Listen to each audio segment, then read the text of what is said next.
What's poppin', guys? Back another banger for you guys. Today I'm doing 3 disturbing scary stories. Smash like button, subscribe. Let's get right to the video. I had a hobby of capturing some ghost stories that I found on the internet and putting them one by one in my cell phone's album. Then one night, I suddenly had a nightmare. I couldn't move my body at all, and at the same time, something caught my eyes. It was a female ghost sitting at my bedside. She was muttering something while holding my cell phone, and when I looked more closely, I could see that she was watching those scary stories in my phone's album that I had captured, swiping her finger on the screen quickly. This is funny. This is funny. And this is very funny. This is funny.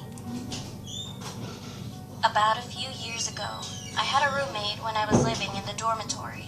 She was a pretty famous person in our major class and was known as someone who could see ghosts.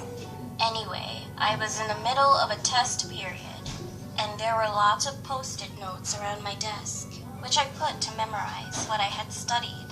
Then one day, my roommate looked at my desk and suddenly told me to take off all the post-it notes right away.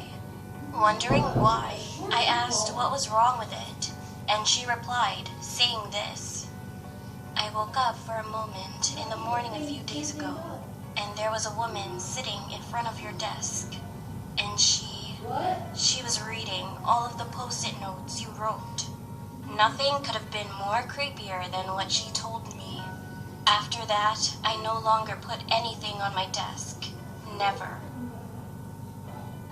There was once a man, and the world he lived in had been full of devastation for a very long time.